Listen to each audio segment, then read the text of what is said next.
Hello and welcome to another teaching from 119 Ministries. Our ministry believes that the whole Bible is still true and directly related to our lives today. Welcome to Thoughts, Camera, Action. So, this video here is by a ministry called 119 Ministries. And to be fair, when it comes to exposing a lot of the falsehoods in mainstream Christianity, they're pretty on the ball and pretty decent.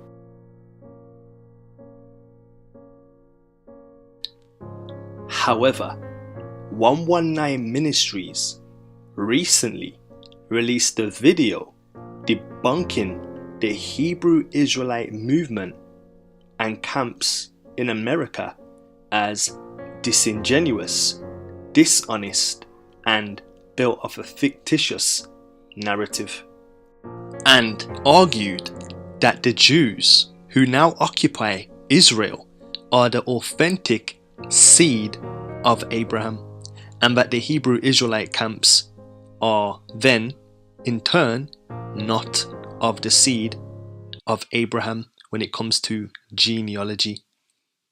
Interestingly, the video begins looking back at the MAGA youth and the native Indian incident, making concessions for the behavior of one group as reactionary and thus justifying one group at the expense of the other.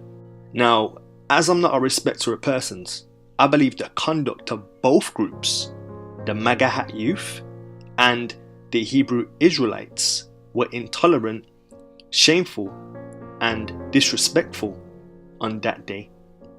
This video will look at a segment from the 119 Ministries presentation regarding the Khazar Empire, and I will be including and inserting clips to give it an added perspective, and I'll let you guys come to your own decision. And as always, provoking thought. Another idea often promoted by black Hebrew Israelites is that the Ashkenazi Jews are not true Jews because they come from the 8th century Khazar Empire, which supposedly converted en masse to Judaism. The Khazar were a Turkic nation whose semi-nomadic empire stretched from southern Russia to the Caucasus Mountains. Some have proposed that the Ashkenazi Jews of Europe had fled from Khazaria, and therefore they came from the Caucasus, not the Middle East, and thus have no physical connection to the true people of Israel. They are not true Jews by blood, but are imposters, fake Jews, black Hebrew Israelites will say. Again, the problem with this argument is that it's utterly false on every level. There's simply no evidence that some unique Khazar race randomly woke up one morning, declared itself Jewish, and then moved to Germany. It's a baseless conspiracy theory. All right, I'm sitting here, we're in Jerusalem, and just so happened that some of our folks ran into a most fascinating gentleman doing some extremely fascinating work, and you're going to find out some things you never knew before. All right, give us your name, please. Harry Rosenberg.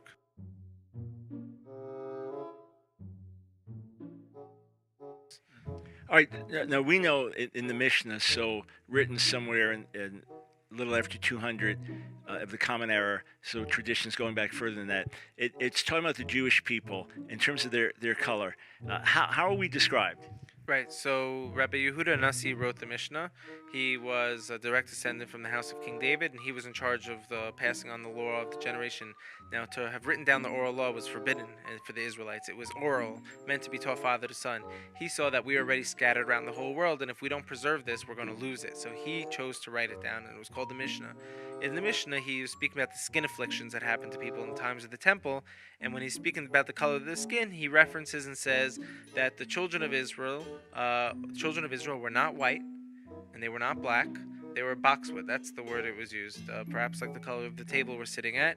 And, you have to imagine he was saying the children of Israel. I think he was speaking about in past tense of who they were. At the time already that he was alive, you had great, Roman converts who became Torah scholars. Yeah. Roman converts who became Torah scholars. Yeah.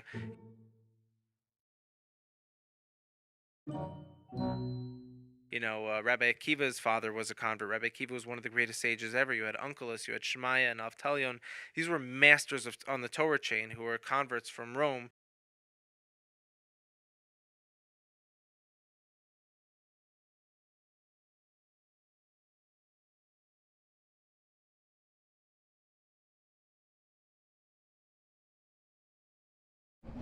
did you mean in the title of your book that the Jewish people had been invented?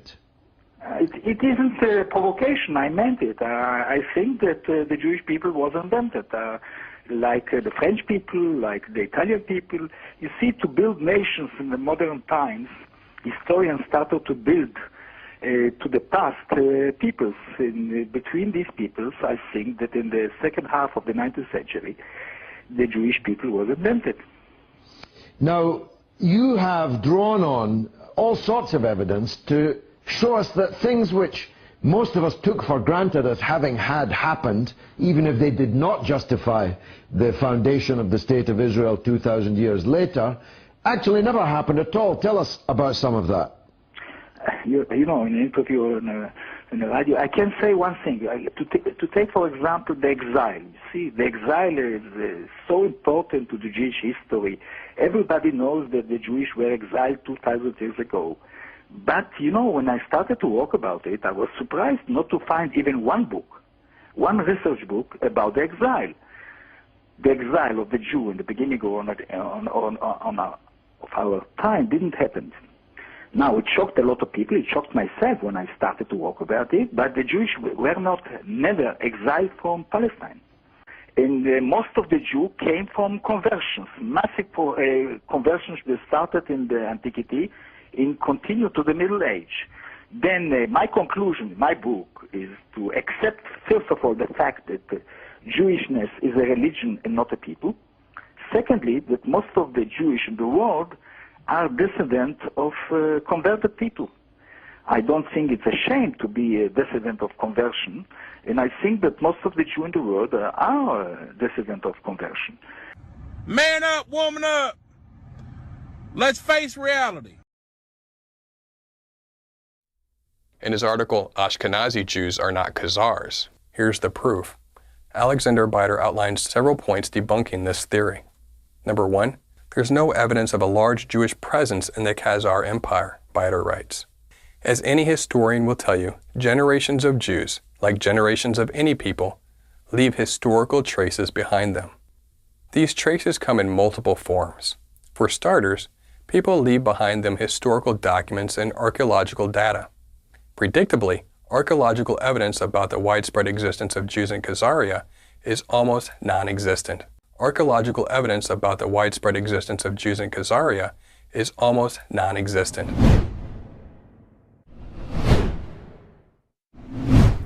While a series of independent sources does testify to the existence in the 10th century of Jews in the Kingdom of Khazaria, and while some of these sources also indicate that the ruling elite of Khazaria embraced Judaism, the Khazarian state was destroyed by Russians during the 960s.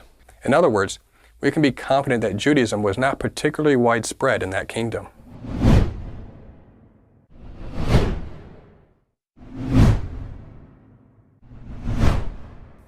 The next historical record of Jews, in a few cities that today belong to Western Ukraine and Western Belarus, shows up in the 14th century, when Jews are regularly referred to in numerous documents, and yet no historiographical data is available to connect the Jews who lived in Eastern Europe in the 14th century with their co-religionists from the 10th century Khazaria. Number two, linguistics, particularly the study of Yiddish, rule out a Khazarian ancestry for Ashkenazi Jews. Beider writes, since the 17th century, Yiddish was the vernacular language of all Jews of Eastern Europe. All its main structural elements are German, though during the past few centuries, they also underwent a strong influence of Slavic languages.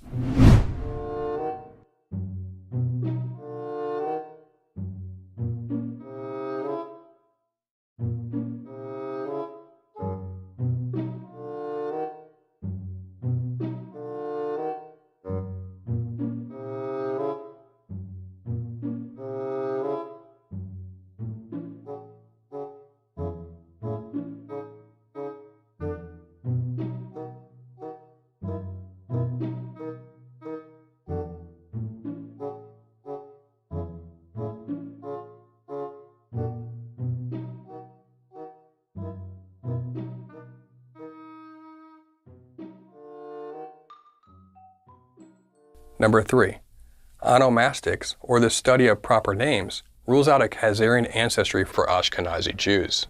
Beider writes, Looking at names, both first names and surnames, gives us a sense of how a community saw itself, its language, and its origins. And in the Jewish communities of Eastern Europe over the past 6 centuries, not a single Turkic name can be found in documents listing Jewish names. Even in documents from the 15th to 16th centuries dealing with Jews who lived in the territories of modern Ukraine and Belarus have no such names.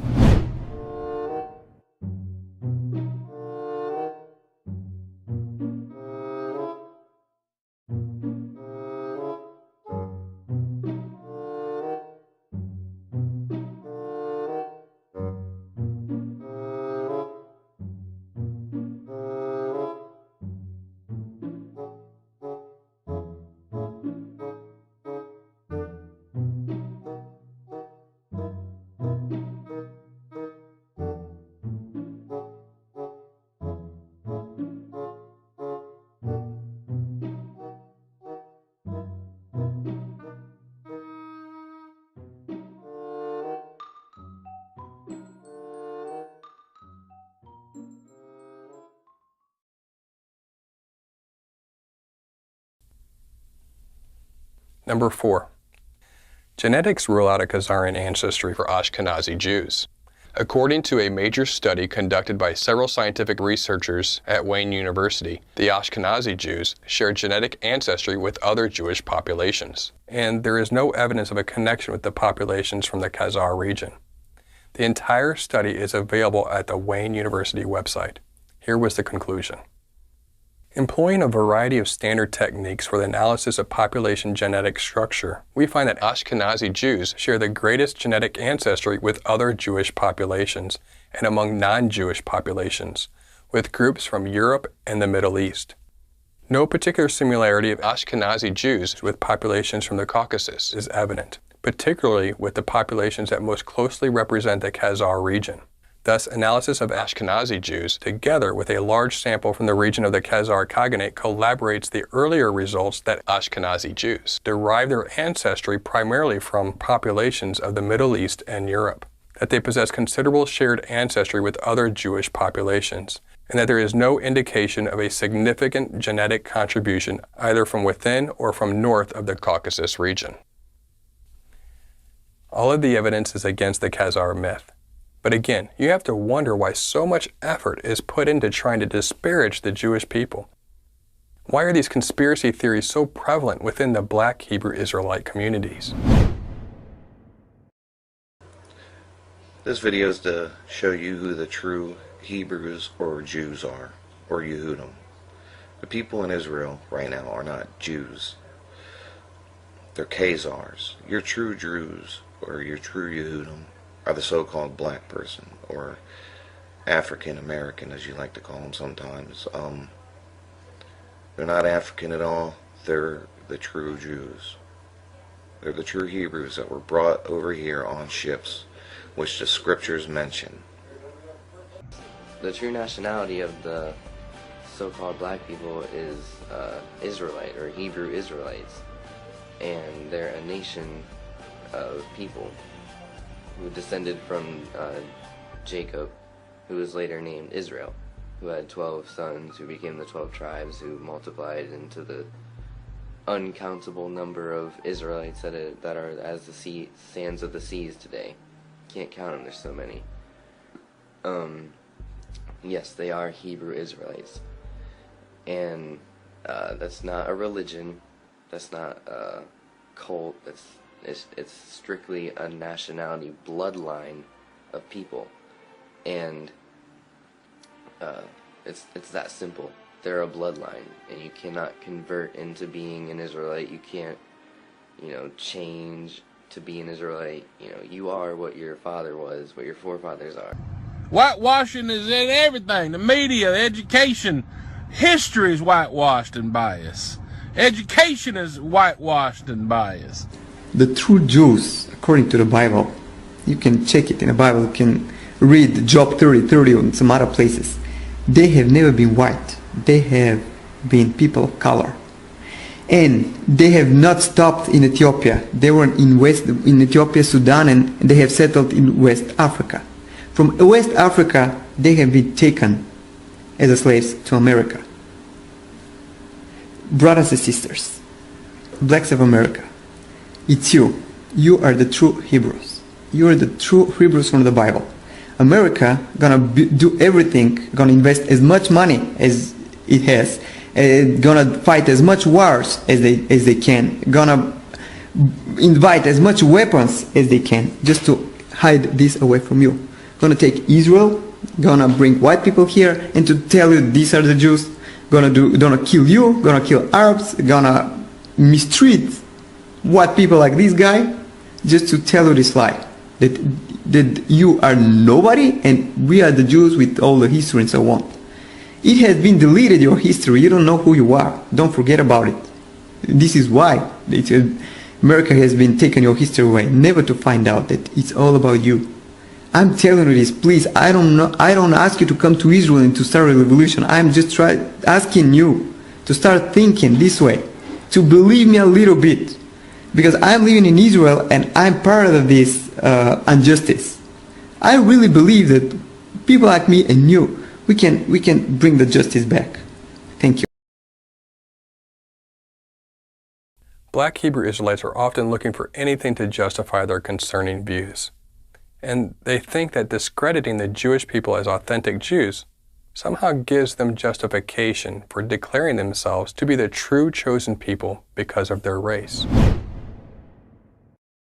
No matter what you're presented with, you still want to dispute this and maintain your superior, pompous, arrogant attitudes.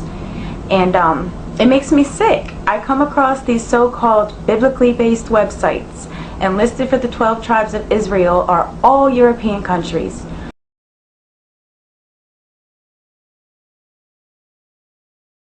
What is wrong with you people? You should be ashamed of yourselves. After everything these people have been through at the hand of the white man, slaughtered, ran off their land, sold into bondage, had their heritage stolen from them, would it kill you? Would it kill you to acknowledge the fact that these could be God's chosen elect? Well, evidently so. And unfortunately, in the words of King Solomon, there's nothing new under the sun. Such thinking is rather disturbing and leads to racist thoughts and behaviors. I recently became friendly with a black Messianic Jew, and he was educating me on the black Hebrew Israelite movement. So I just knew that as some kind of cult that says the white man is the manifestation of Satan and that they're the original Israelites, and Jews like you and me, we are fake Jews, etc. And this felt, but I didn't have a lot of information or history because I'm so much outside of that community. So this fellow's historian, he's well educated in these areas, and he's going through the whole history where they came from in Africa and identifying as black Jews or black Israelites. And then he said that these then began to expand it to say all blacks are the real Israelites and the whites are not. So, but it started with folks that generally had this heritage, and he'll tell me, oh yeah, this is how we pronounce this in our community. We have this tradition. So you're saying then, as far as you can tell, you can trace footsteps that can say, here's how we got from here to here, or is it simply a matter of, well, why else would people identify like this? How do you figure it out? Well, it's a little bit of both. I mean, the Igbo tribe in Africa claims to be the descendants of the Judeans who fled into Egypt at the time of Gedaliah. This was also around the time of the destruction of the temple. There was a verse, my memory's not the best, but there's a verse that says they fled into Egypt and they stayed there and they didn't come back to Israel. So they claim to be the travelers of those communities. Now, one of the mysteries of the tribes we're going to get into when we speak about the Silk Road right now is, are these the descendants of 100,000 Israelites, or are they the descendant of one Israelite? Africa has perhaps hundreds of millions of people with this identity right now of being from the people of Israel. Does that mean they were from the 10 tribes? Likely not. We were taught by the historians and within our own traditions that when the Romans conquered Judea, a few hundred years after that the tribes of Israel went into exile, perhaps millions of Judeans were sold into slavery. Into Africa, into Rome, deep into Africa. And if you look now, you're seeing people who are most likely the descendants of those slaves who kept true. I like to bring up a few specific examples because they're going to be game changers.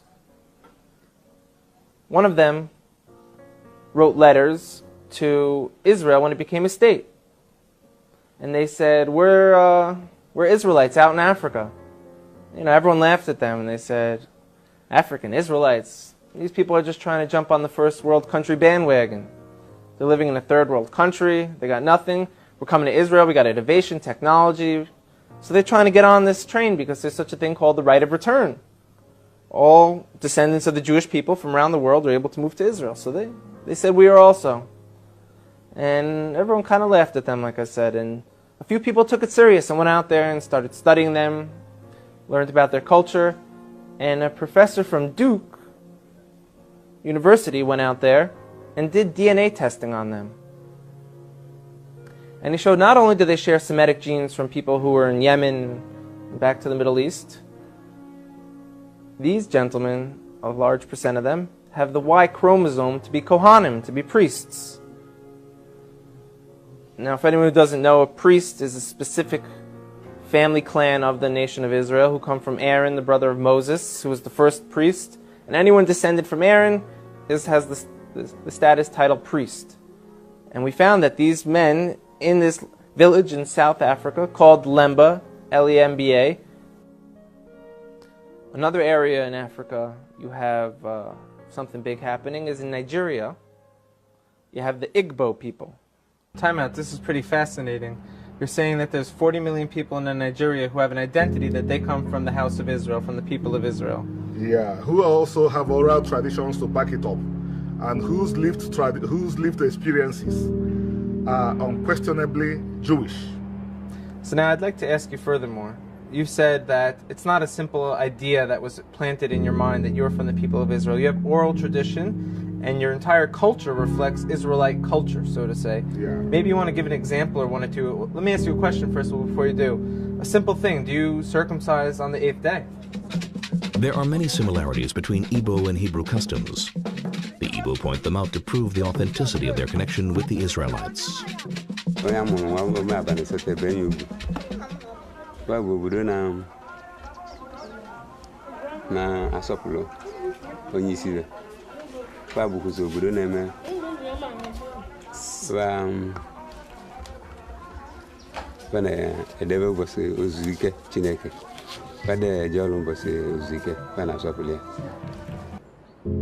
Igbo is circumcised on the 8th day and the Igbo people have been circumcising their males on the 8th day since immemorial times. Yeah. Fascinating. And now you have a word for the Torah or for God in your culture? The Igbo word or the Igbo phrase for the Igbo culture is omenana. If you translate it to English, what you have is things, commandments you observe in the land. That's interesting, because when you look at the Torah, a lot of it is based on the actual things that we have to do when we're in the land of Israel. Yeah. We made sure we retain that, so that because the retention of that helped us to observe the commandments. And now at the time that the Igbo went into exile, I'm trying to put this into perspective of when this happened so we understand what culture they might have retained and what happened in Israel after they left. So this was around the Babylonian exile, the Igbo were? Yes.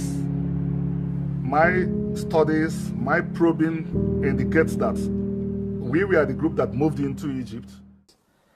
There's been books written about it from scholars in Nigeria, from scholars from the Jewish people. And where it gets interesting is, in America, there was a slave trade. And a lot of the slaves, a very high percentage of them, came from Western Nigerian ports.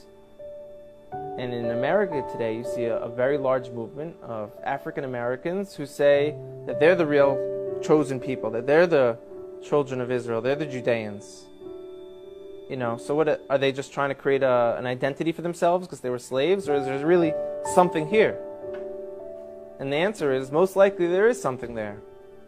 And most likely, maybe that they were the original Israelites, and maybe that the Jewish people today who are white, Caucasian people came in a little bit later on. Instead of trying to convince people that we are the true descendants of the lost tribes of Israel, something that can't be proven. Stephen Jacobs, a European Jewish historian, says this: Black Americans now are in a position as never before in modern history to rediscover, somebody say rediscover, and reclaim, say reclaim, But here it is. If they wish. A heritage which has profoundly influenced world history and mankind. What heritage is that? The Hebrew heritage of black Africa. I want to make sure and reiterate this, that I'm not a racist person, nor am I a person that hates certain individuals. I love all of humanity. I want to see all of humanity making a new kingdom. But nevertheless, there is true Hebrews. There is a true people of the Most High that is scattered throughout the nations of the earth this day. It is not whom that many people believe they are, such as the so-called Jews in the nation-state of Israel that we so see before us right now. I would interject that the true biblical Hebrews are the so-called African-American people that are scattered abroad throughout the world. Oh, and you can do your due diligence and research these things out to see if they be so.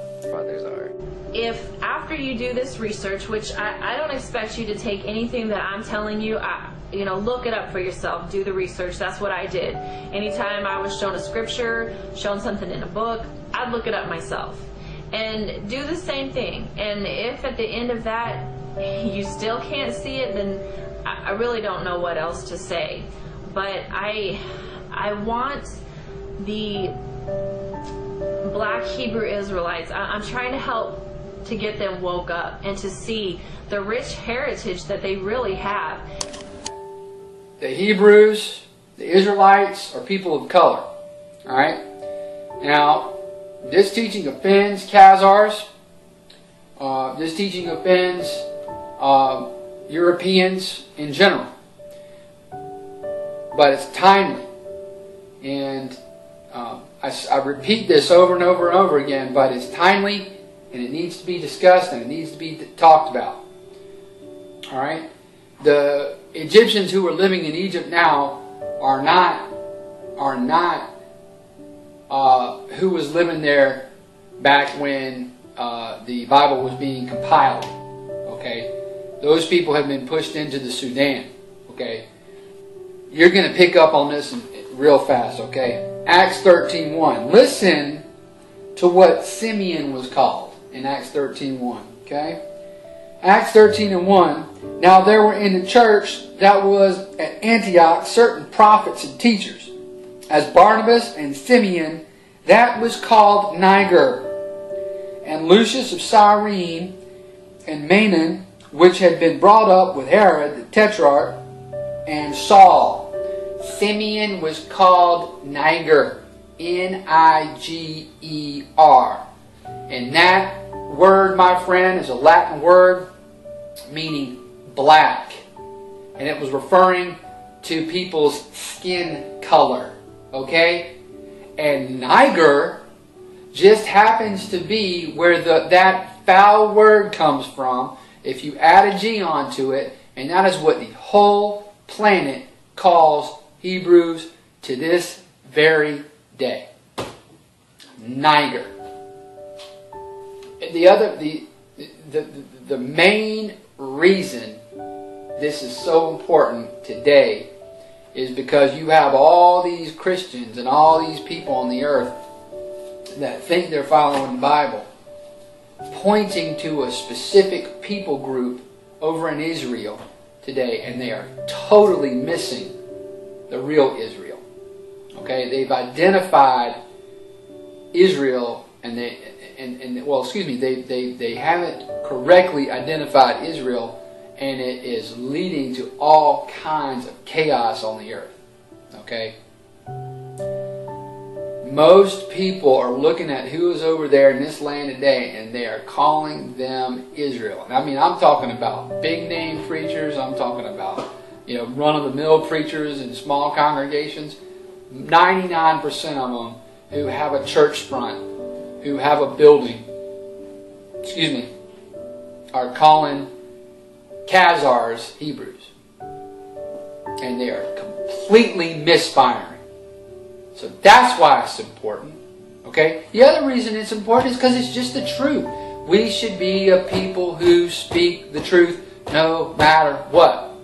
What is it that keeps us stuck right there in that comfortable position of untruth?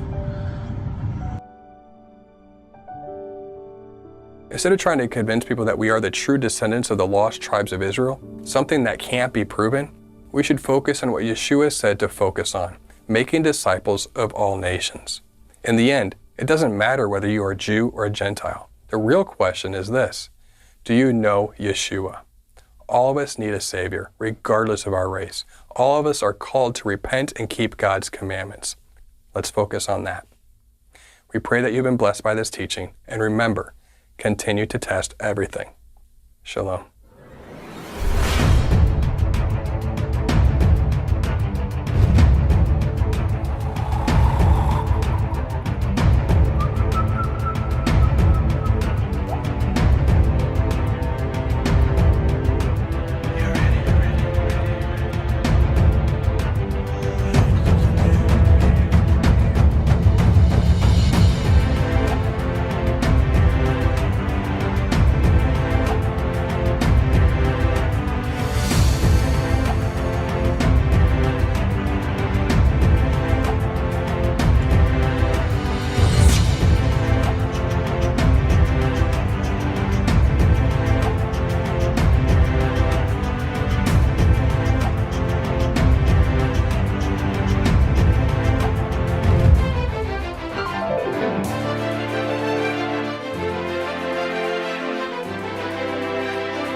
Thank you for watching False Camera Action.